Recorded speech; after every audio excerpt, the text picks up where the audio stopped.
So hi students, how are you. उम्मीद है आप सब लोग अच्छे होंगे, मस्त होंगे। कल हमने चैप्टर 7 किया था रूल्स का, properties end funds of cooperative societies. आज जो है हम रूल 8, 9 और 10 करेंगे। तो सबसे पहले कुछ लोग जो हैं कमेंट्स में लिख रहे हैं कि इनके नोट्स कब मिलेंगे। तो नोट्स आपको जैसे ही ये क्लास कंप्लीट होगी 2 से 3 दिन लगेंगे, उसके बाद में आपको सारे नोट्स प्रोवाइड करवा दिए जाएंगे एक बुक की फॉर्म में। अभी क्या, जैसे मैं पढ़ा रहा हूँ ना, तो पीपीटीज़ को एक सिंगल डॉक्यूमेंट में कन्वर्ट करने में थोड़ा टाइम लगता है, तो वो आप मुझे दीजिए। और एक और इम्पोर्टेंट चीज़ है कि आप में से कितने लोग हैं जो कंप्यूटर या आईसीटी पढ़ना चाहते हैं। अगर ज़्यादा लोग होंगे तो हम इसके बाद में, ये तो 2-3 दिन में कंप्लीट हो जाएगा, फिर जो है उसके बाद में इसके एमसीक्यूज और प्रीवियस ईयर जो क्वेश्चंस हैं वो भी हम करेंगे। उसके साथ साथ में मैं आईसीटी भी शुरू कर सकता हूँ। आईसीटी मेरा खुद का सब्जेक्ट है, तो वो मैं आपको पढ़ा सकता हूँ। और कितने लोग हैं जो अकाउंट्स पढ़ना चाहते हैं वो आप मुझे कमेंट सेक्शन में बताएं। अकाउंट्स के लिए मुझे किसी दूसरी फैकल्टी को यहाँ पर इनवाइट करना पड़ेगा, लेकिन वो सब हम कर सकते हैं। अगर ज़्यादा लोग होंगे पढ़ने वाले स्टूडेंट्स तो हम कर सकते हैं। तो चलिए हम आज की क्लास शुरू करते हैं बिना टाइम वेस्ट किए। तो आज हमारा चैप्टर 8 है और वो है audit, inquiry, inspection and surcharge, यानी लेखा परीक्षा, जांच, निरीक्षण और अधिभार। आपको पता है, हमने एक्ट में भी पढ़ा था कि हर सोसाइटी को जो है एक सालाना जो है ऑडिट करवानी पड़ती है। ऑडिट के अलावा जो है अगर कोई स्पेशल ऑडिट की रिक्वायरमेंट अगर रजिस्ट्रार को लगती है तो वो जो यहाँ पर एक स्पेशल ऑडिट भी करवा सकता है। तो चलिए 72 जो रूल है वो ऑडिट फीस से रिलेटेड है कि परीक्षा शुल्क है वो कौन भरेगा। तो यदि कोई सहकारी समिति है डिपार्टमेंटल ऑडिटर से अपने लेखों का ऑडिट करवानी चाहती है, यानी जो सहकारिता विभाग के जो ऑडिटर्स हैं, ऑडिटर्स कौन होते हैं, उसके लिए एक ऑफिसर नियुक्त होता है, उसकी रैंक क्या होती है वो आप मुझे बताएंगे कि जो सहकारी विभाग का जो ऑडिटर है वो किस रैंक से ऊपर का अधिकारी होगा। अगर उनसे अपने लेखों का ऑडिट करवानी चाहती है तो उसे राज्य सरकार को जो है लेखा परीक्षा शुल्क यानी ऑडिट फीस देनी पड़ेगी, और ये जो फीस कितनी होगी वो रजिस्ट्रार जो है वो यहाँ पर निर्धारित करेंगे। जो रजिस्ट्रार है वो सरकार की स्वीकृति से इसे निर्धारित करेंगे, अपने मनमर्जी से नहीं करेंगे। यदि समिति सेक्शन 54 के धारा 5 या फिर क्लोज ए या बी के तहत ऑडिटर या ऑडिटिंग फर्म को नियुक्त करती है, ये हमने देखा था। ऑडिट कौन कर सकता है, एक सीए या फिर सीए फर्म। तो उसको सीए और सीए फर्म, आपको मुझे ये बताना है जो सीए है उसके पास मिनिमम कितना जो है एक्सपीरियंस होना चाहिए, और सीए फर्म रजिस्टर होकर के यहाँ पे ऑडिट करने आती है तो उसके पास कितना ईयर का एक्सपीरियंस होना चाहिए, ये आप मुझे कमेंट सेक्शन में बताएंगे। इनको भी जो भुगतान है, जो कंपनसेशन है वो सोसाइटी देगी, लेकिन उसमें वो स्वतंत्र होगी, उसके लिए कोई फीस डिसाइड नहीं है। फीस किसके लिए डिसाइड है, जो सरकारी डिपार्टमेंट का ऑडिटर आएगा उसकी फीस राज्य सरकार और रजिस्ट्रार मिलकर के डिसाइड करेंगे। लेकिन अगर आप इंडिपेंडेंटली किसी सीईओ को बुला रहे हैं या किसी ऑडिटिंग फर्म को बुला रहे हैं तो वो उसमें आप जो फीस उनको आपके साथ करार होगा उस हिसाब से दे सकते हैं। लेकिन अगर आपने अपने अकाउंट्स का ऑडिट टाइम पर नहीं करवाया, एक निश्चित समय सीमा है उसके अंदर अगर आपने ऑडिट नहीं करवाया है, ये भी आपको रिवाइज करना है कि कितने समय के अंदर सोसाइटी को जो ऑडिट करवाना होता है। और अगर उसमें ऑडिट नहीं करवाते हैं तो रजिस्ट्रार है वो डिपार्टमेंटल ऑडिटर को यहाँ पर भेज देगी और वो आकर के आपकी सोसाइटी का ऑडिट करेगा, और उस ऑडिट के अंदर जो डिपार्टमेंटल ऑडिटर है उसकी जो राज्य सरकार और रजिस्ट्रार द्वारा जो निश्चित अमाउंट जो उसकी फीस है उसका भुगतान सोसाइटी को करना होगा। रजिस्ट्रार जो है वो राज्य सरकार और जो निर्धारित शर्तों हैं उसके लिए जो है ऑडिट शुल्क को पूरी तरह से या आंशिक रूप से माफ कर सकता है। अगर रजिस्ट्रार को लगे या फिर राज्य सरकार की कोई ऐसी स्कीम आए जिसके अंदर जो डिपार्टमेंटल ऑडिटर्स भेजे जा रहे हैं उनकी फीस को माफ कर सकता है। जो प्राइवेट सीए या ऑडिटिंग फर्म है उनकी फीस को माफ नहीं किया जा सकता।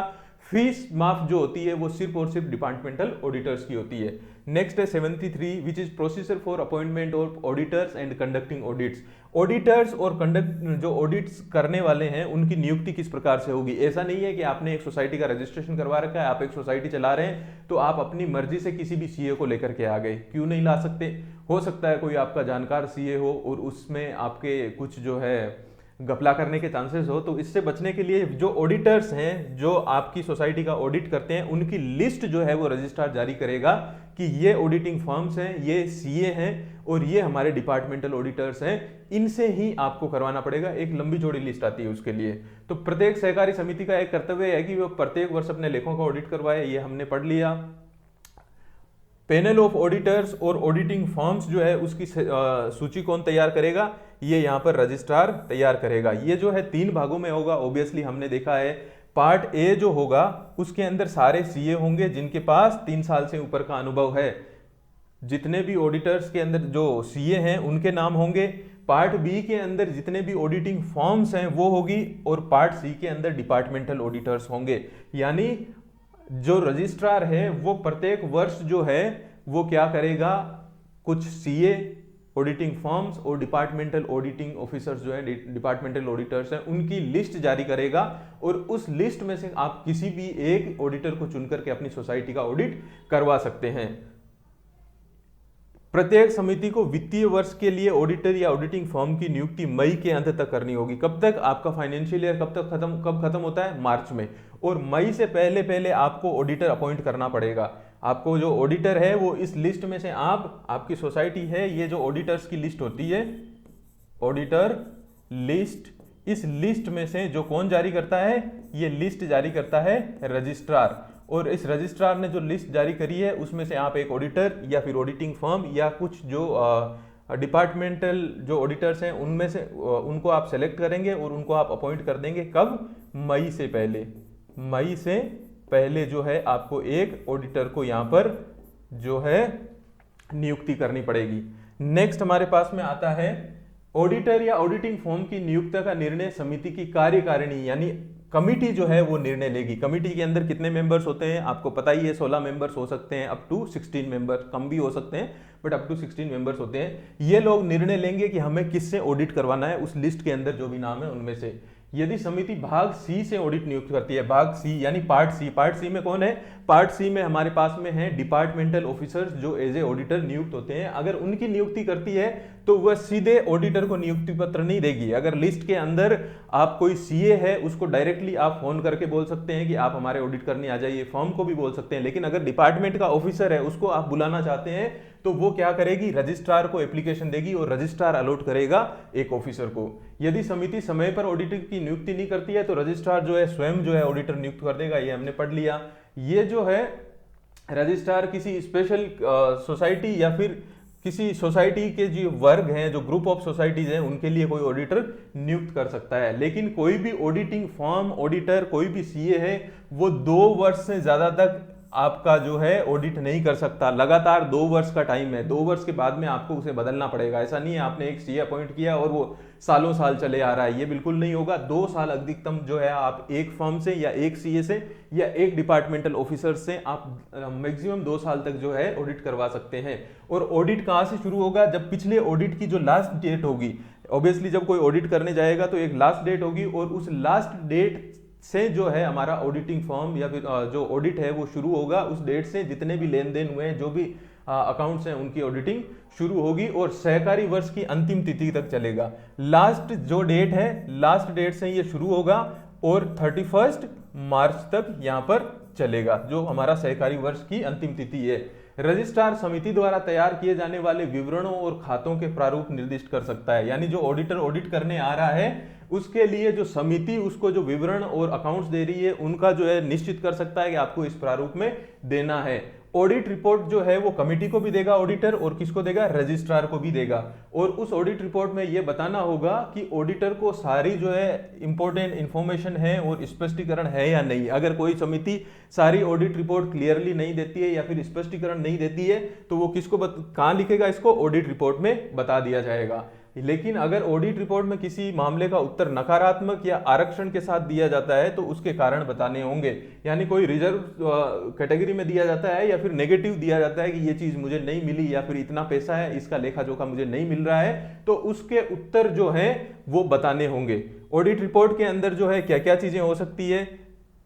सहकारी अधिनियम, नियम या समिति के नियमों के खिलाफ अगर कोई लेन देन है तो वो उसका जो विवरण देगा, ऑडिट रिपोर्ट तो जाएगी, रिपोर्ट के साथ में एक विवरण भी जाएगा। उसके अंदर ये चीजें हो सकती है कि ये ट्रांजैक्शन जो है एक्ट के हिसाब से नहीं है, बाइलॉज के हिसाब से नहीं है, या फिर इसके जो समिति के नियम है उसके हिसाब से नहीं है। यानी एक्ट के हिसाब से नहीं है, रूल्स के हिसाब से नहीं है, या फिर बाइलॉज के हिसाब से नहीं है। वो राशियां जो खाते में नहीं लाई गई है, पैसा तो ले लिया, उसका बिल भी है, लेकिन वो जो है सोसाइटी के अकाउंट में ट्रांसफर नहीं हुआ है, तो वो पैसा कहाँ है उसका रिकॉर्ड भी होगा। अगर धन का किसी ने दुरुपयोग किया है, अनियमितता की है, तो शामिल करेगा। या संदिग्ध या बुरा ऋण, ऐसा कोई ऋण, ऐसा कोई लोन जो संदिग्ध कैटेगरी में आता है, जिसके संशय है कि ये नहीं देना चाहिए था, दे दिया गया है, या फिर कोई ऐसा बेड डेट जो दे दिया गया है लेकिन उसकी रिकवरी अभी पॉसिबल नहीं है, तो वो भी यहां पर इस ऑडिट रिपोर्ट के अंदर शामिल किया जाएगा। ऑडिट रिपोर्ट का जो सारांश है, जो भी उसका एक सारांश निकलेगा, जो भी मेन पॉइंट्स होंगे, उनको जनरल मीटिंग में पढ़ा जाएगा, सारे सदस्यों के सामने जनरल मीटिंग में यहां पर ये पढ़ा जाएगा। आपको पता है ये जो जनरल मीटिंग होती है, इसमें भी एक स्पेशल प्रावधान है, वो हमने पढ़ा भी था कि अगर सोसाइटी में मेंबर्स की संख्या बहुत ज्यादा है तो वो यहाँ पर जो है एक वर्किंग जो है जनरल कमेटी जो है वो बना सकती है। उसके सदस्यों की संख्या कितनी होगी? सदस्यों की संख्या होगी 30 से लेकर के 300 तक होगी। लेकिन ये किन सोसाइटीज पे लागू होता है वो आप मुझे कमेंट सेक्शन में बताएंगे। नेक्स्ट है ऑडिट समिति को ऑडिट वर्गीकरण यानी ऑडिट क्लासिफिकेशन जो है वो प्रोवाइड करेगा। जो भी आपने ऑडिट किया है उसका क्लासिफिकेशन जो है वो ऑडिटर कमेटी को देगा। और रजिस्ट्रार को लगता है कि कोई फाइनेंशियल इरेगुलरिटीज हुई है, कोई घपला हुआ है, तो वो स्पेशल ऑडिट भी करवा सकता है। इस ऑडिटर के रिपोर्ट के आधार पर उसे लगता है कि कोई अनियमितता, कोई घपला हुआ है, तो वो एक स्पेशल ऑडिट भी यहाँ पर करवा सकता है। लेकिन इसके बाद में आरबीआई जो है वो चाहे कि अपेक्स बैंक या सीसीबी जो है उसकी स्पेशल ऑडिट करवाना चाहती है तो रजिस्ट्रार ऑडिटर नियुक्त करेगा। अगर आरबीआई, क्योंकि जो हमारी सीसीबी जो होती है और जो अपेक्स बैंक होती है वो बड़े बैंक है, आप उनको नॉर्मली ऐसे यहाँ पे पढ़ने में एक नाम आ रहा है लेकिन वो फाइनेंशियल रूप से बड़े बैंक होते हैं। आरबीआई को लगता है कि कोई सीसीबी या अपेक्स बैंक की मुझे यहाँ पर ऑडिट करवानी है, तो वो जब चाहे वो रजिस्ट्रार को लिख करके एक स्पेशल ऑडिट करवा सकती है। जब उनको लगे वो तभी करवा सकती है, उसके लिए कोई फाइनेंशियल ईयर का लेन देन नहीं है, वो ईयर के बीच में भी करवा सकती है। वो सीधा रजिस्ट्रार को यहाँ पर पत्र लिखेगी और रजिस्ट्रार जो है तुरंत उसके लिए 1 महीने के अंदर अंदर जो है ऑडिटर नियुक्त करेगा। नेक्स्ट हमारे पास में रिक्विजिशन ऑफ अपेक्स और सेंट्रल सोसाइटी फॉर इंक्वायरी, यानी अपेक्स या केंद्रीय समिति द्वारा जांच का अनुरोध। अब मान लीजिए कोई अपेक्स सोसाइटी है या फिर कोई सीसीबी है, सेंट्रल बैंक है या फिर सेंट्रल सोसाइटी है, वो किसी दूसरी सोसाइटी से संबंध है, या तो उसने उसको लोन दे रखा है या फिर किसी तरह से उसकी ब्रांच है वो, तो ऐसे केस के अंदर वो अपेक्स और सेंट्रल सोसाइटी जो उसके अंडर में दूसरी सोसाइटी जाती है उससे किसी भी संबंध समिति की जांच करवाने का अनुरोध जो है रजिस्ट्रार से कर सकती है कि ये हमारे हमने जो है अपेक्स सोसाइटी बोल सकती है कि हमने फलां सीसीबी को लोन दिया हुआ है और हमें लगता है कि इनकी एक स्पेशल ऑडिट करवाई जानी चाहिए। वो रजिस्ट्रार को पत्र लिखेगी और रजिस्ट्रार बाध्य है, यहाँ बाध्यकारी है रजिस्ट्रार कि उसे जो है उसकी जांच करवानी पड़ेगी। वैसे ही सीसीबी चाहे तो सीसीबी किसकी करवा सकती है? अपेक्स की करवा सकती है। ये देखिए डाउन लेवल पे होता है, ऐसा नहीं कि सीसीबी लिख करके अपेक्स की जांच करवा लेगा, वो नहीं करेगा।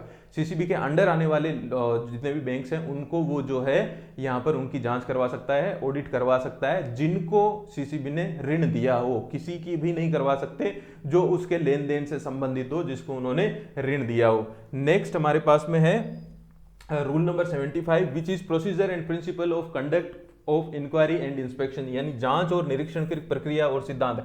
अब यहाँ पर जो ऑडिट हो रहा है, इंक्वायरी हो रही है या इन्फेक्शन होता है, इंस्पेक्शन होता है, उसकी जो सिद्धांत क्या होंगे। जांच या निरीक्षण के आदेश में निम्नलिखित बातें शामिल होगी। जो जांच या निरीक्षण किया जाएगा उसके अंदर ये चीजें लागू शामिल होगी कि कौन व्यक्ति है जो जांच करने जा रहा है। ये ऑडिट नहीं है, ये जो है किसी भी सोसाइटी की जो स्पेशल जांच होती है वो है। निरीक्षण करने वाला व्यक्ति है वो, उसका नाम क्या होगा, जिसकी जांच की जानी है उसका नाम, सॉरी ये ऑडिट के अंदर ही है। ऑडिट या इंक्वायरी जो हो रही है दोनों के लिए जो प्रारूप दिया जाएगा वो प्रारूप क्या होगा, जो करने जा रहा है, ऑडिट करने जा रहा है, इंक्वायरी कर जा रहा है, उसका नाम होगा, जो सोसाइटी है उसका नाम होगा, और इसके लिए निरीक्षण के लिए विशिष्ट बिंदु, अगर स्पेशल ऑडिट हो रही है इस केस के अंदर ये बिंदु आपको ध्यान रखने हैं, वो भी इस परफॉर्मा में लिखित होगी। जो ऑर्डर होगा जांच का, जो इंक्वायरी का ऑर्डर होगा उसके अंदर ये चीजें सम्मिलित होनी चाहिए। जांच के आदेश की एक प्रति, अगर कोई इंक्वायरी करवाती है दूसरी सोसाइटी या फिर मान लीजिए आरबीआई या कोई भी सोसाइटी, तो उसके अंदर एक कॉपी अपेक्स बैंक को जाएगी और एक जो है केंद्रीय समिति को भेजी जाएगी। जांच अगर जो टाइम दिया गया है उस टाइम फ्रेम में पूरी नहीं होती है तो अंतरिम रिपोर्ट यानी इंटर्म रिपोर्ट जो है वो जमा की जाएगी। जब तक जांच पूरी नहीं हो रही है उससे पहले एक इंटरिम रिपोर्ट दी जाएगी और उसका कारण बताया जाएगा कि इस वजह से जो है हम निश्चित समय में जांच पूरी नहीं कर पा रहे हैं, लेकिन इस समय तक हमारी जांच पूरी हो जाएगी और उससे पहले हम आपको जो है इंटरिम रिपोर्ट यहाँ पर भेज रहे हैं। जांच या निरीक्षण करने वाले व्यक्ति को सारे जो भी डॉक्यूमेंट्स हैं और जितने भी अकाउंट्स हैं उनकी जांच करने का पूरा अधिकार रहेगा। कोई भी समिति, कोई भी सोसाइटी, कोई भी कमेटी या फिर कोई भी एम्प्लॉय वर्कर यहाँ पर मना नहीं कर सकता किसी भी ऑडिटर को कि हम आपको ये डॉक्यूमेंट नहीं देंगे। उसके पास अधिकार होगा। जांच या निरीक्षण की रिपोर्ट रजिस्ट्रार को दी जाएगी, और अगर कोई फाइनेंसिंग बैंक से रिलेटेड है, किसी फाइनेंसिंग बैंक ने दूसरी सोसाइटी की अगर जांच करवाई है तो उसको भी यहाँ पर जमा की जाएगी। उसके बाद में कॉस्ट जो होगा, जो दी जाएगी, जो इसके ऊपर पैसा लगेगा, वो पैसा कौन निर्धारित करेगा? रजिस्ट्रार जो है निर्धारित करेगा। लेकिन पैसा जमा कौन कराएगा, भुगतेगा कौन इसको? जिस सोसाइटी की जांच हो रही है वो यहाँ पर इसको जमा करवाएगी। और अगर कोई सोसाइटी बोल दे कि नहीं हमारी जांच आप करवा रहे हो तो आप पैसा दो, किसी फाइनेंसिंग बैंक ने बोला कि फला फला पेक्स है वहां पर जाकर के, या सीसीबी है वहां जाकर के इसकी जांच करो क्योंकि हमें कुछ शक हो रहा है, तो वहां पर ऑडिटर गया, ऑडिटर ने जाकर के जांच करी, जांच करने के बाद में उसने सीसीबी को या पेक्स को बिल पकड़ाया कि ये बिल जो है इसका आप भुगतान कर दीजिए। अब इसमें पेक्स या सीसीबी बोले कि हम क्यों भुगतान करें, हमने तो आपको बुलाया नहीं, जिसने आपको भेजा आप उससे पैसा लो, ऐसा नहीं होगा। पैसा जो उसी सोसाइटी को देना पड़ेगा जिसकी जांच हो रही है, और अगर नहीं देंगे तो लैंड रेवेन्यू के रूप में वसूल किया जा सकता है। लैंड रेवेन्यू जो है कौन से एक्ट की किस धारा में वसूल किया जाता है ये आप मुझे कमेंट सेक्शन में बताएंगे। और ये जो है वो बाध्यकारी होता है, अगर ये सही तरीके से नहीं दिया जाए तो कानूनी रूप से वसूल किया जा सकता है। ये वसूल कौन करता है ये भी आप मुझे कमेंट सेक्शन में बताएंगे। नेक्स्ट है procedure for assessing surcharge under section 57। अब सेक्शन 57 हमने पढ़ा था कि कोई भी इंसान है वो धन का दुरुपयोग कर देता है या फिर कोई ऐसे धन से रिलेटेड कोई भी घपला कर देता है, तो वो हमने एक के जो सेक्शन 57 में पढ़ा था, तो उसके अंदर जो चार्ज लगाया जाएगा, सरचार्ज लगाया जाएगा, उसकी जो प्रोसेस क्या रहेगी, वो क्या होगा। रजिस्ट्रार 57 के तहत प्राप्त रिपोर्ट के आधार पर आगे की जांच कर सकता है। 57 के अंदर अगर किसी को रिपोर्ट मिली है कि फला फला व्यक्ति ने या ग्रुप ऑफ मेंबर्स ने या एम्प्लॉइज ने यहाँ पर कोई ये फाइनेंशियल त्रुटि करी है, तो उसकी रिपोर्ट के आधार पर आगे की जांच करवा सकते हैं। और जैसे ही जांच पूरी हो जाएगी, जिस व्यक्ति ने ऐसा काम किया है उसको नोटिस जारी करेगा और उसकी प्रतिक्रिया मांगेगा कि आपने ये जो है फाइनेंशियल इरेगुलरिटीज क्यों की है, इसके बारे में आप मुझे बताएं। उसको नोटिस जारी करेगा। और रजिस्ट्रार को अगर लगता है कि ये व्यक्ति ही जिम्मेदार है तो वो उस पर आरोप भी तय करेगा, उसके ऊपर जो आरोप लगने हैं वो तय करेगा। और आरोप तय होने के बाद में क्या होगी, उसे जो है जैसा हमने एक्ट में पढ़ा था उस हिसाब से उसे जो है सजा भी दी जा सकती है। आरोप तय होने के बाद व्यक्ति को अपना बचाव पेश करने का बिल्कुल मौका दिया जाएगा। सबसे पहले रिपोर्ट आएगी, रिपोर्ट के हिसाब से जांच करेगा, फिर जांच पूरी होने पर जो है आरोप तय करेगा और उसके रिएक्शन मांगेगा कि भाई आपने ये सब क्यों किया। और उसको लगता है कि जिम्मेदार है तो आरोपी बना देगा, और आरोपी बनाने के बाद में बचाव में पेश करने का मौका दिया जाएगा। इसके बाद दोनों पक्षों का तर्क सुनेगा। दोनों पक्षों का कौन, या तो वो सोसाइटी हो सकती है, सीईओ हो सकता है, चेयरमैन हो सकता है, और दूसरा वो आदमी जिसने गलती करी है। उन दोनों पक्षों के जो है तर्क सुनने के बाद में जो है फाइनल जो ऑर्डर है वो यहाँ पर पारित करेगा। और रजिस्ट्रार जो है सोसाइटी को धन या संपत्ति वापस करने का आदेश दे सकता है। कोई ऐसा व्यक्ति जिसके धन का दुरुपयोग किया है सोसाइटी का, तो ऐसे व्यक्ति को रजिस्ट्रार ये ऑर्डर दे सकता है कि आपके पास ये निश्चित टाइम सीमा है, इसके अंदर आपने जो दुरुपयोग किया है वो पैसा आप सोसाइटी को वापस जमा कर दें, लौटा दें। अगर वो कार्रवाई की लागत है वो भी उसको भुगतान करने का आदेश दे सकता है। इसके अलावा क्या दे सकता है, यहां पर धन या संपत्ति वापस करने का जो है ऑर्डर देगा, और कार्रवाई की लागत वो व्यक्ति जो आरोपी है जिसके खिलाफ आरोप सिद्ध हो गया है, उसने जितना घपला किया है वो तो देगा ही, लेकिन ये जो कार्रवाई हुई है इसमें जो भी 50 तरह के खर्चे हैं वो भी वही भुगतेगा जिसने यहाँ पे फाइनेंशियल इरेगुलरिटी की है। उसके बाद में यहाँ पर जो है संबंधित पक्ष को जो है एक प्रति भेजेगा, दोनों पक्षों को एक प्रति भेजेगा कि ये मामला आया था, और ये मामला आने के बाद में हमने ये आरोप तय किया, हमें जो भी है फाइनल रिजल्ट जो भी मिलेगा उसकी एक प्रति यहाँ पर भेज देगा। और रजिस्ट्रार को ऐसे लगता है कि किसी व्यक्ति के ऊपर जो है फर्जी यहाँ पर एप्लीकेशन डाली गई है, मुकदमा जो है वो सही नहीं है, तो वो ऐसे मामलों में जो है मामले को खारिज कर देगा। वो यहाँ पर इसको एक्सेप्ट करने से मना करने का अधिकार भी उसके पास में है। लेकिन मान लीजिए अगर ऐसा हो गया कि कोई व्यक्ति दोषी है, उसके खिलाफ कोई जाकर के किसी ने एप्लीकेशन लगाई और रजिस्ट्रार को प्रथम दृष्टया ये लगा कि यहाँ पर जो है इस मामला ये इंसान दोषी नहीं है, कोई इंसान जो है जैसे धन्नाराम है, तो धन्नाराम ने कोई फाइनेंशियल गड़बड़ी की और सोसाइटी ने जाकर के धन्नाराम के खिलाफ क्या कर दिया, अपील कर दी रजिस्ट्रार को। लेकिन रजिस्ट्रार को लगा कि धन्नाराम जो है वो दोषी नहीं है, लेकिन वो दोषी है, तो ऐसे केस में क्या होगा, वो खारिज कर देगा। तो फिर ये मामला कहाँ जाएगा, ये मामला फिर ट्रिब्यूनल में चला जाएगा, ये भी आपको याद रखना है। नेक्स्ट है हमारे पास में रेफरेंस ऑफ डिस्प्यूट, यानी विवाद का संदर्भ। यानी विवाद का संदर्भ रजिस्ट्रार को लिखित में फॉर्म एच में किया जाएगा। जो भी डिस्प्यूट है, अगर दो सोसाइटी के बीच में, दो मेंबर्स के बीच में, मेंबर्स या एम्प्लॉयज के बीच में, या फिर कमिटी और मेंबर्स के बीच में, या दो सोसाइटी की दोनों कमेटीज के बीच में अगर किसी तरह का विवाद होता है तो वो लिखित में उसको संदर्भ जो है, जो अनुरोध है वो किया जाएगा और उसका प्रारूप क्या होगा, फॉर्म एच आपको याद रखना है।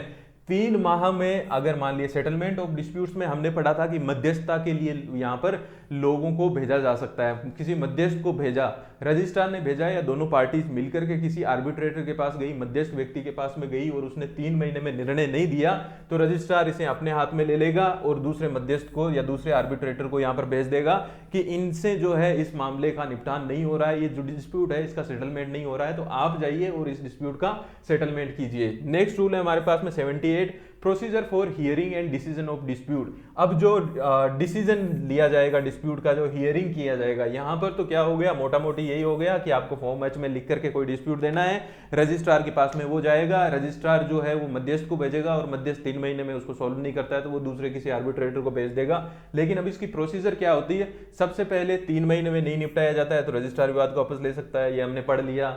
जो विवाद का निर्णय है, जो इक्विटी और अच्छे विवेक यानी जस्टिस, इक्विटी और गुड कॉन्शियस के आधार पर किया जाएगा। दूसरा जो है, यदि कोई पक्ष उपस्थित नहीं होता है तो विवाद का निर्णय एक तरफा भी किया जा सकता है। यानी हमारा जो विवाद है वो अच्छे विवेक के आधार पे जस्टिस को प्रायोरिटी देते हुए और इक्विटी के आधार पर किया जाएगा, क्योंकि सहकारी सोसाइटीज जो हैं उसमें सिर्फ कानून नहीं है, उसके अलावा अगर गुड फेथ में कोई चीजें हो रही है, मान लीजिए किसी किसान को जरूरत है, हमने उसे लोन दिया और लोन देने के बाद में पता चला कि वो उस लोन को सही में नहीं चुका पा रहा है क्योंकि कोई प्राकृतिक आपदा आ गई, तो ऐसे जो केसेस हैं उनके अंदर ये सब चीजें भी कंसीडर की जाएगी, जो गुड फेथ है उसको भी ध्यान में रखा जाएगा। और अगर कोई पार्टी जो है यहाँ पर नहीं आ रही है, सोसाइटी है जो इसकी हियरिंग हो रही है उसमें नहीं आ रही है, या मेंबर जिसके खिलाफ शिकायत चल रही है वो नहीं आ रहा है, तो एक तरफा भी यहाँ पर फैसला कर दिया जाएगा।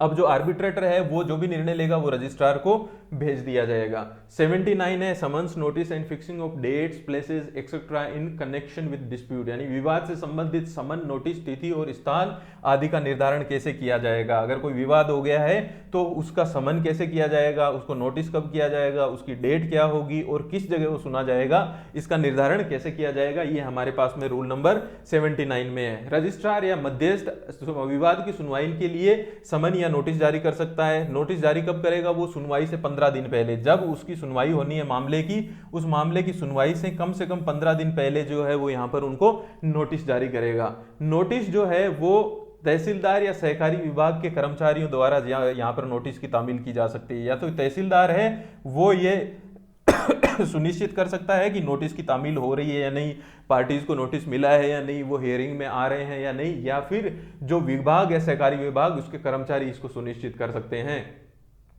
अब जो समन या नोटिस का जो विवरण है वो जो है नोटिस के साथ में संलग्न यहां पर किया जाएगा। और रजिस्ट्रार चाहे तो अगर चाहे तो ये समन या नोटिस जा रहा है उसकी अभी करंट स्थिति क्या है उसकी जांच भी यहां पर कर सकता है। इसके आगे है payment of expenses of decision of disputes, यानी विवाद के निर्णय की लागत का भुगतान। अब अगर किसी एक से ज्यादा व्यक्तियों या सोसाइटी के बीच में कोई डिस्प्यूट हो गया, डिस्प्यूट किसी भी चीज को हो सकता है, ये कोई फाइनेंशियल इरेगुलरिटी या घपले से संबंधित नहीं है, बहुत सारी चीजें होती है, किसी जमीन से जुड़ा विवाद हो सकता है, या फिर कोई मेंबर जो है उसके शेयर से रिलेटेड विवाद हो सकता है, कोई बिजनेस चल रहा है उस बिजनेस में जो है किसी मेंबर के साथ में आपने कुछ ज्यादा नजदीकी दिखा दी और उसको कुछ अप्रत्याशित लाभ पहुंचा दिया तो दूसरे मेंबर ने जाकर के शिकायत कर दी, वो भी हो सकता है। तो ये डिस्प्यूट्स जो हैं सिर्फ ऑडिट से रिलेटेड नहीं है, ये जितने भी डिस्प्यूट्स हैं उससे रिलेटेड ये हमारा चैप्टर 9 है। रजिस्ट्रार विवाद का संदर्भ करने वाले पक्ष से अग्रिम राशि जमा कराने का अनुरोध कर सकते हैं। जिस किसी ने भी यहाँ पर विवाद का संदर्भ किया है, जिस किसी ने भी यहाँ पर डिस्प्यूट को कोई लेकर के गया है, उससे एडवांस जो है मांगा जा सकता है ताकि ये जो विवाद है इसकी सही से सुनवाई हो सके। और विवाद की लागत का भुगतान समिति या पक्षकारों से करवा सकता है। एडवांस भी मांग सकता है और एडवांस नहीं मांगे तो उसके बाद में जो दोषी है उस दोषी से इसकी लागत जो है वो वसूल की जाएगी। ऑब्वियसली अगर कोई दोषी नहीं है कोई इनोसेंट है तो उससे तो लागत वसूल नहीं की जा सकती, जो फाइनल मामले में जो दोषी पाया जाएगा उससे यहाँ पर वसूल किया जाएगा। रजिस्ट्रार फीस और खर्चों का पैमाना निर्धारित कर सकता है कि कोई भी विवाद होने पर उसकी सुनवाई में कितना चार्ज आएगा, या फिर जो ऑफिसर्स इसमें इन्वॉल्व होंगे उनकी सैलरी किस हिसाब से यहाँ पर दी जाएगी, या फिर कोई ऑफिसर्स जो है, ऐसा सैलरी का मतलब ये नहीं है एक एक महीना दो दो महीना ही आप लगे हुए हैं, कुछ दिनों की सैलरी भी गवर्नमेंट अकाउंट्स में कैलकुलेट की जाती है। तो यहाँ पर उनका पैमाना स्केल जो है वो डिसाइड कर सकता है कि ऐसे विवाद के अंदर इस तरह की आपको जो है यहाँ पर एक्सपेंसेस आएंगे।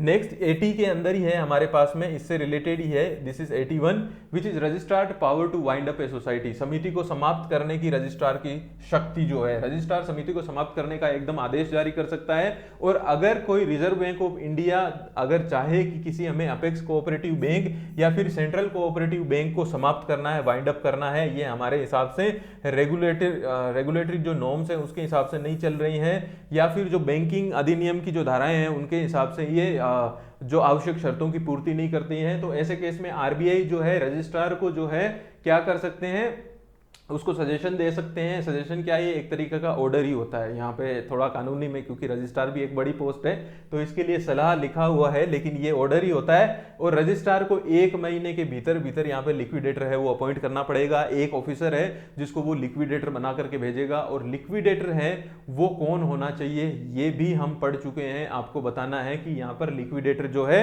वो कौन इंसान होगा। देखिए आपके पास में कौन कौन से होते हैं, एक तो ऑडिट के लिए जो ऑफिसर्स होते हैं वो आप देखेंगे कि ऑडिट करने वाले ऑफिसर्स कौन कौन होंगे। दूसरा कौन होता है, दूसरा हमारे पास में लिक्विडेटर होता है। लिक्विडेटर जो होते हैं वो कौन होंगे, ये जो ऑफिसर्स होंगे ये कौन होंगे। उसके बाद में हमारे पास में और कौन आ सकता है, एडमिनिस्ट्रेटर। एडमिनिस्ट्रेटर जो है वो कौन होगा, और उसके बाद में एडमिनिस्ट्रेटर के बाद में जो है इलेक्शन ऑफिसर कौन होगा। ठीक है, और कौन कौन से ऑफिसर्स पढ़े थे हमने इसके बाद में, ऑडिट हो गया, लिक्विडेटर हो गया, और ये जो है एडमिनिस्ट्रेटर हो गया, इलेक्शन ऑफिसर हो गया। एक और, हाँ, एक अगर हम पुलिस से अगर जब्ती करवाते हैं किसी भी रिकॉर्ड की, तो पुलिस के अंदर जो है कौन किस रैंक का ऑफिसर जो है वो यहाँ पर जब्ती कर सकता है, किस रैंक या किससे ऊपर का ऑफिसर। ये पांचों चीज़ें आपको ध्यान रखनी है, ये 5 ही हैं, ज़्यादा नहीं है। हालांकि इसके अलावा और भी एक दो और हैं जिसके अंदर जो Rajasthan cooperative training and educational fund के अंदर जो नियुक्त होंगे वो कौन होंगे। इसके अलावा जो है जो वैकेंसीज हमारे भरते हैं, जो बोर्ड होता है रिक्रूटमेंट बोर्ड, उसके ऑफिसर्स और अध्यक्ष कौन होंगे। ये 5-7 हैं जिनको आपको याद कर लेना है, और आप इनको एक बार दोबारा से रिवाइज कर लीजिए। नेक्स्ट है हमारे पास में chapter 10 is winding up society, dissolution of society. समितियों का परिसमापन और विघटन कैसे होता है, procedure to be adopted by liquidator. अब जो लिक्विडेटर अपॉइंट कर दिया रजिस्ट्रार ने, इससे पिछली धारा जो थी 80A के अंदर, अब वो लिक्विडेटर वहां पर जाकर के किस तरीके से वर्क करेगा ये यहाँ पर हमारे पास में रूल नंबर 81 में बताया हुआ है। जो परिसमापक या लिक्विडेटर की अपॉइंटमेंट होगी वो ऑफिशियल गजेट के अंदर आएगी। ठीक है, गजेट के अंदर इसकी इंफॉर्मेशन दी जाएगी, गजेट के अंदर प्रकाशित किया जाएगा कि फलां ऑफिसर जो है यहाँ पर इस सोसाइटी के लिए एक लिक्विडेटर अपॉइंट हो रहा है। नेक्स्ट जो है सारी जितनी भी प्रॉपर्टी होगी, डॉक्यूमेंट्स होंगे या रिकॉर्ड्स होंगे, वो लिक्विडेटर वहां पर जाते ही अपने कब्जे में ले लेगा। जो सोसाइटी की कमिटी है, जो सोसाइटी की समिति है, उसका यहाँ से कब्जा समाप्त हो जाएगा। लिक्विडेटर है वो उस सोसाइटी का जाकर के कर्ता बन जाएगा, पिताजी बन जाएगा।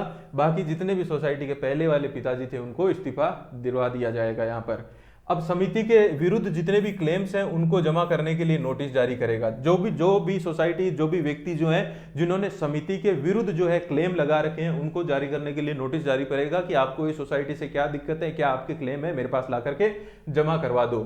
अगर सोसाइटी के अंदर जो है इमूवेबल प्रॉपर्टी है तो जो लिक्विडेटर है वो रजिस्ट्रार को रिपोर्ट भेजेगा। अब कोई ऐसी सोसाइटी है, कृषि सोसाइटी में गए, वहां पर उनके पास जेसीबी है, ट्रैक्टर है, गाड़ियां हैं, या फिर कोई दूध से रिलेटेड काम करने वाली है, उनके पास बहुत सारे टैंकर हैं, तो इनकी लिस्ट बना करके वो किसको भेजेगा, रजिस्ट्रार को भेजेगा। और अगर ये प्रॉपर्टी जो है वो स्थानीय निवासियों द्वारा, जहां ये सोसाइटी बनी है उसके स्थानीय निवासियों द्वारा अगर उपयोग की जा रही है, तो यहाँ पे रजिस्ट्रार इसे स्थानीय निवासियों की संपत्ति को हस्तांतरित कर सकता है। वो यूज कर रहे हैं अगर कोई लोकल्स यहाँ पर, तो उनको वहाँ पर उनसे छुड़वाया जा सकता है। इनको किसी ने सोसाइटी की जमीन के ऊपर कब्जा करके कुछ बना रखा है, मकान बना रखा है, तो ऐसे केस में वो कब्जा वहां से हटवा करके सोसाइटी को वापिस जो है कब्जा करवा लिया जाएगा। समिति की जितनी भी प्रॉपर्टी है और जितने भी लेन देन है, लाइबिलिटीज है, जो मांगथोड़े हैं, उनका निपटारा करेगा कि भाई सोसाइटी जो है वो वाइंड अप हो रही है, तो आप आकर के आप जो भी चीज इसमें मांगते हैं उसकी रिपोर्ट यहाँ पर दें और इसको लेकर के जा सकते हैं। इसके बाद में ये जो है क्वार्टरली रिपोर्ट जो है यहाँ पर जमा करेगा। जब लिक्विडेटर चला जाएगा तो जाने के बाद में क्वार्टरली रिपोर्ट हर क्वार्टर के अंदर, वहां पर हर क्वार्टर में यानी 3 महीने के अंदर रिपोर्ट जो है वो यहाँ पर जमा करेगा। ये किसी भी व्यक्ति को कलेक्शन करने और रसीद देने का अधिकार है, यानी ये जो लिक्विडेटर जाएगा वो किसी भी इंसान से जो है कलेक्शन कर सकता है। अगर सोसाइटी किसी में पैसा मांगती है तो उससे कलेक्शन कर सकता है और उसको रिसीट दे सकता है कि ये कलेक्शन आपसे हो गया है। ये लिक्विडेटर ये काम भी कर सकता है। और ये जो जमा धनराशि है वो जो है गवर्नमेंट ट्रेजरी में जाएगी या फिर बैंक में जमा की जाएगी। इसके बाद में जो है लिक्विडेटर होगा, उसकी जो वाइंडिंग अप जो कॉस्ट होगी और उसकी जो फीस होगी, उसकी जो तनख्वाह होगी, वो कहां से जाएगी? वो सोसाइटी के खर्चे में से जाएगी। ये चाहे तो सोसाइटी के सदस्यों की बैठक भी बुला सकता है। ये जो है खाते और अकाउंट्स जो हैं वो रखेगा, मेंटेन रखेगा, जो भी रजिस्ट्रार यहाँ पर निर्दिष्ट करेगा। और रिवाइवल के लिए भी रजिस्ट्रार से आवेदन कर सकता है। ये अगर इसको लगता है कि चलिए सोसाइटी में थोड़ी बहुत गड़बड़ हुई लेकिन इसको सुधारा जा सकता है बजाय इसको खत्म करने के। देखिए प्रायोरिटी तो लिक्विडेटर की भी यही होती है, प्रायोरिटी गवर्नमेंट की भी होती है, हर इंसान की जो है प्रायोरिटी यही होती है किसी भी पोस्ट पे बैठा हो कि अगर कोई संस्था है जो काम कर रही है उसमें कितने ही लोगों का उससे रोजगार चल रहा है, किसने इकोनॉमी में वो पार्टिसिपेट कर रहे हैं, तो उनको समाप्त ना किया जाए। अगर कोई ऐसी सिचुएशन आ ही जाती है कि अब समाप्त करने का अलावा ऑप्शन नहीं बचता, तब तो समाप्त करना ही पड़ता है। तो ऐसे केस में जो लिक्विडेटर है वो रिवाइवल के लिए भी रजिस्ट्रार को बोल सकता है कि इसको समाप्त ना करके रिवाइव किया जाए। रजिस्ट्रार जो है समापन हो गया, मान लीजिए इन केस अगर समाप्त करना पड़ा और समापन हो गया, उसके बाद में जनरल मीटिंग यहां पर बुलाएगा। अगर कोई लाइबिलिटी का निपटारा नहीं होता है तो राशि को बैंक में जमा किया जाएगा। अगर कोई पैसा है जिसका निपटारा नहीं है तो उसको बैंक में जमा किया जाएगा। रजिस्ट्रार चाहे तो लिक्विडेटर को हटा सकता है, ये रजिस्ट्रार के पास पावर है। दूसरे लिक्विडेटर को अपॉइंट कर सकता है, पता चला कि इससे काम धाम नहीं हो रहा है, नहीं संभाल पा रहा है, कोई भी रीजन हो सकते हैं, हो सकता है वहां पर लोकल्स का ज्यादा बोलबाला हो सकता है सोसाइटी के अंदर कुछ ऐसे मेंबर्स हों जो उसे काम नहीं करने दे रहे हैं और उसके बस में ये बात नहीं रही, तो ऐसे केस में जो है वो लिक्विडेटर को हटा करके दूसरा लिक्विडेटर भी यहाँ पर अपॉइंट कर सकते हैं। और यहाँ पर लिक्विडेशन की प्रोसेस, वाइंडिंग अप की प्रोसेस पूरी होने के बाद में सारे के सारे डॉक्यूमेंट्स है वो किसको देगा? रजिस्ट्रार को देगा। और समिति के रद्द होने के 2 वर्ष बाद में जो है रजिस्ट्रार दस्तावेजों को जो है वाइप आउट कर सकता है, नष्ट कर सकता है। 2 साल तक जो है जितने भी डॉक्यूमेंट्स होंगे सोसाइटी के वाइंडिंग अप होने के वो यहाँ पर संभाल के रजिस्ट्रार द्वारा रखे जाएंगे। इस बीच में अगर किसी का ऑब्जेक्शन आता है तो उसके लिए इनकी जरूरत हो सकती है, लेकिन 2 साल बाद में चाहे तो ये वो नष्ट कर सकता है, क्योंकि यहाँ पर जो है मैक्सिमम टाइम लिमिट 2 साल की है, फिर ये रिवाइव नहीं की जा सकती। नेक्स्ट है interest on amounts due from a society under liquidation. परिसमापन के दौरान समिति पर बकाया राशि पर ब्याज। परिसमापन के दौरान समिति के लेनदार यानी जो समिति से पैसा मांगते हैं वो इंटरेस्ट के लिए आवेदन कर सकते हैं। मान लीजिए सोसाइटी जो है वो परिसमापन में जा रही है और कोई सोसाइटी के अंदर पैसा मांगता है, कोई उसमें मांग तोड़ा है, कोई क्रेडिटर है, तो वो ये भी बोल सकता है कि भाई आपने परिसमापन में इतना समय लगा दिया, इससे पहले जो है मेरा इतने समय से उधार बाकी है सोसाइटी के ऊपर, तो मेरे को तो इसके ऊपर ब्याज चाहिए। मेरे को ये जो 12 महीने जो है यहाँ पर खर्च हुए हैं, या फिर यहाँ पर मेरे पास में 18 महीने लगे हैं, 6 महीने लगे हैं, ये राशि मुझे ब्याज के सहित चाहिए। तो बिल्कुल ये जो है वो ब्याज का आवेदन यहाँ पर लगाया जा सकता है, लेकिन ब्याज की दर है वो रजिस्ट्रार यहाँ पर निर्धारित करेगा कि आपको जो है इतने % के हिसाब से यहाँ पर ब्याज दिया जाएगा। नेक्स्ट है हमारे पास में, अच्छा चलिए ये चैप्टर जो है यहाँ पर हमारा समाप्त होता है। उम्मीद है आपको ये सारा समझ में आया होगा। अगर कोई भी डाउट है, देखिए थोड़ा ये डिटेलिंग में पढ़ाने का मेरा उद्देश्य यही है, मैं बाकी क्लासेस में भी देखता हूँ इतना डिटेल में नहीं पढ़ाया जाता है, लेकिन क्योंकि हम इतना सारा अगर पढ़ते हैं तो उसमें से याद इतना ही रहता है, तो अगर हम इतना ही पढ़ेंगे तो याद उसमें से और कम रहेगा। और ये कोई ज़्यादा बहुत बड़ी क्लासेस नहीं है, ऐसे नहीं है कि आपकी 3 महीनों तक चले जा रही है, 6 महीनों तक चले जा रही है, मुश्किल से 15-20 घंटे की क्लास है। आप चाहें तो दिन में 3 क्लास देखेंगे तो आपकी 5 से 6 दिन में एक क्लास कंप्लीट हो जाएगी। तो आप इस क्लासेस को देखिए। कोई भी अगर आपको डाउट हो, कोई भी लगे कि यहाँ पर ये चीज़, देखिए मैं कमेंट सेक्शन में पढ़ रहा था, किसी ने लिखा था कि ऑडिटर के लिए जो है 2 वर्ष के अनुभव वाला MBA यहाँ पर लागू होना चाहिए। तो ठीक है, वो आप इसको एक दो बार देखेंगे तो आपको समझ में आ जाएगा कि ऑडिटर जो है वो एमबीए नहीं हो सकता। चलिए इसके बाद में हम जो है मल्टीपल चॉइस क्वेश्चन की तरफ चलते हैं। ये क्लास अगर आपको समझ में आ गई है तो ठीक है, नहीं तो आप इसको दोबारा देख लीजिए, कमेंट सेक्शन में कर लीजिए। और जो लोग मेरे को बार बार हाँ ये भी बोलते हैं कि प्रीवियस ईयर क्वेश्चन पेपर जो है वो कब करवाएंगे आप, मल्टीपल चॉइस क्वेश्चन कब करवाएंगे, वो शायद ये क्लास पूरी नहीं देखते हैं। अगर वो पूरी देखेंगे तो उन्हें पता चलेगा कि मैं जो भी यहाँ पर क्लास लेता हूँ, जो भी चैप्टर पढ़ाता हूँ, उसके बाद में यहाँ पर मैं मल्टीपल चॉइस क्वेश्चंस करवाता हूँ। और ये बहुत सफिशिएंट क्वेश्चंस हैं, कम से कम एक चैप्टर में से 8 से 10 क्वेश्चंस होते हैं। हम बाद में भी क्लास लेंगे, लेकिन कम से कम आप अभी ये तो कीजिए। नेक्स्ट है सहकारी समिति द्वारा विभागीय लेखा परीक्षकों से ऑडिट करवाने पर शुल्क का भुगतान किसे करना होता है। अगर डिपार्टमेंट से कोई ऑडिटर आता है तो उसका भुगतान जो है वो राज्य सरकार को जाएगा, क्योंकि वो राज्य सरकार के कर्मचारी होते हैं, उनकी तनख्वाह जो है यहाँ पर राज्य सरकार देती है, तो पैसा भी राज्य सरकार ही लेगी। यदि समिति समय पर अपने लेखों का ऑडिट नहीं करवाती है तो रजिस्ट्रार क्या कर सकता है, जुर्माना लगा सकता है या स्वयं ऑडिटर नियुक्त कर सकता है। स्वयं जो है ऑडिटर यहाँ पर नियुक्त कर सकता है। ऑडिटर पैनल के कितने भाग होते हैं, हमने अभी भी पढ़ा था। ऑडिटर पैनल के 3 भाग होते हैं। कौन कौन से होते हैं? एक जो इंडिपेंडेंट सीए हैं, दूसरे कौन से होते हैं जो फर्म है, और तीसरे जो होते हैं वो डिपार्टमेंटल ऑडिटर्स होते हैं। डिपार्टमेंटल ऑडिटर्स, ये 3 भाग होते हैं, ए, बी और सी। चलिए नेक्स्ट हमारा क्वेश्चन है, भाग सी में किस प्रकार के ऑडिटर शामिल होते हैं। ये तो कर ही लिया हमने अभी, डिपार्टमेंटल ऑडिटर्स, विभागीय ऑडिटर। सोसाइटी द्वारा ऑडिटर की नियुक्ति जो है वो सोसाइटी द्वारा ऑडिटर की नियुक्ति किसके द्वारा की जाती है। तो यहाँ पर कमेटी की कार्यकारिणी, जो यहाँ पर समिति होती है, सोसाइटी की कमेटी होती है, उसकी कार्यकारिणी के हिसाब से की जाती है। किसी ऑडिटर या ऑडिटिंग फर्म लगातार कितने वर्षों तक कर सकता है। अभी अभी हमने पढ़ा था, लगातार मैक्सिमम 2 ईयर्स है। 2 ईयर के बाद में उसको ऑडिटर अपना चेंज करना पड़ेगा, बदलवाना पड़ेगा। ऑडिट रिपोर्ट किसे जमा की जाती है। तो केवल समिति, केवल रजिस्ट्रार नहीं, समिति और रजिस्ट्रार दोनों के पास में जाएगी। यदि ऑडिट रिपोर्ट में किसी मामले का उत्तर नकारात्मक दिया गया है तो क्या करना होगा।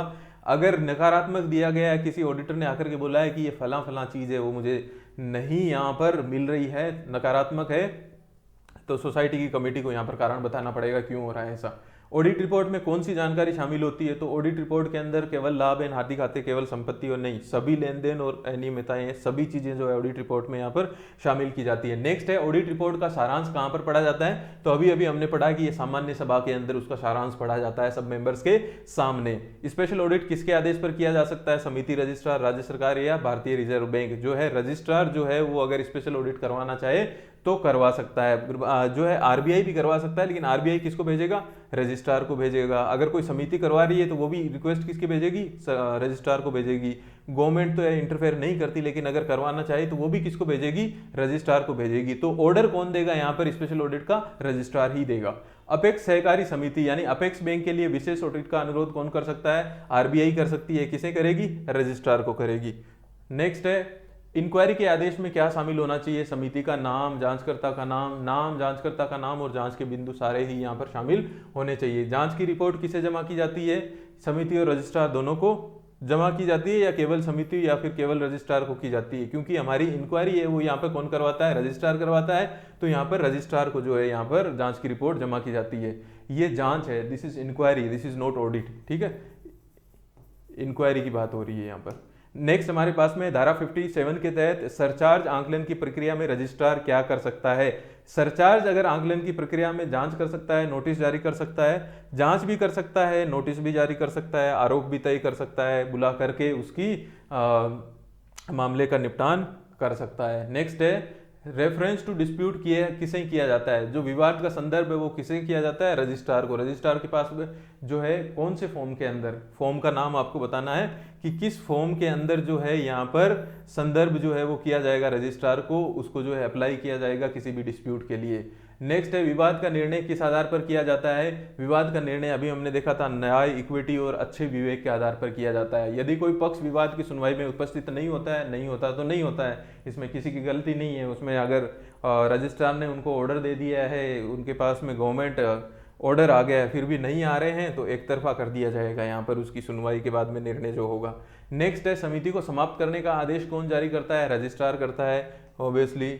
उसके बाद में लिक्विडेटर की नियुक्ति जो है वो कहाँ की जाती है, गैजेट के अंदर प्रकाशित की जाती है कि फलां फलां सोसाइटी के लिए यहाँ पर ये महाशय जो हैं, ये ऑफिसर जो हैं वो एज ए लिक्विडेटर बन करके जा रहे हैं। किसी को कोई आपत्ति है तो वो गजट में प्रकाशित होने के बाद में जाकर के रजिस्ट्रार को बता सकते हैं। परिसमापक द्वारा समिति की संपत्ति और देनदारियों का निपटारा करने के बाद में क्या होता है, जितने भी संपत्ति हैं और देनदारियां हैं उनको निपटारा करने के बाद में पैसा क्या हो जाएगा, बच जाएगा। तो बचे हुए पैसे का क्या करेंगे, नीलाम कर दिया जाएगा, संपत्ति को सरकार को सौंप दिया जाएगा, संपत्ति को सदस्यों में बांटा जाता। सदस्यों को तो कुछ नहीं मिलने वाला है यहाँ पर, ये तो आप हटा ही दो। नीलाम जो है वो कर दिया जाएगा। नीलाम करने के बाद क्या होगा, वही ये पूछ रहा है। नीलाम तो हो सकता है लेकिन नीलाम के बाद क्या होगा, क्वेश्चन हमारा ये है।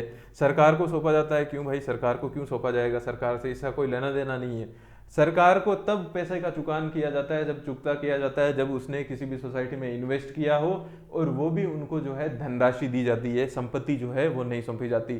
तो ये होगा सहकारी आंदोलन के लिए, सारे लेन देन संपत्तियां निपटान सरकार मांगती थी, मांग तोड़े मांगते थे, मेंबर्स मांगते थे, सबको चुका दिया। उसके बाद में सहकारी आंदोलन के लिए इसका उपयोग कर दिया जाएगा। तो उम्मीद है आपको ये आज की क्लास पसंद आई होगी। कोई भी डाउट हो कमेंट सेक्शन में लिख दीजिए। आज हमने जो है 3 चैप्टर यहाँ पर कर लिए हैं और आगे 2 या 3 क्लासेस मैक्सिमम में ये हो जाएगा। फिर हमारे एक्ट के अंदर जो सिलेबस है आपका 40 मार्क्स का या 10 मार्क्स का, उसमें जो बाकी चीज़ें बची हुई है वो हम 3 से 4 क्लासेस में कर लेंगे। तो उम्मीद है हमारे 7 से 8 दिनों में आपका ये जो सिलेबस है एक्ट का पूरा कवर हो जाएगा। फिर हम बिल्कुल एकदम तबीयत से लगेंगे इसके एमसीक्यूज करने में। आपको आईसीटी या अकाउंट्स पढ़ना है, आप कमेंट सेक्शन में लिख दीजिए। अगर स्टूडेंट्स की संख्या है वो अच्छी खासी होगी तो अकाउंट्स के लिए मैं टीचर बुला लूंगा, आईसीटी जो है वो मैं खुद पढ़ा दूंगा। तो चलिए फिर नेक्स्ट क्लास में मिलते हैं, तब तक के लिए धन्यवाद।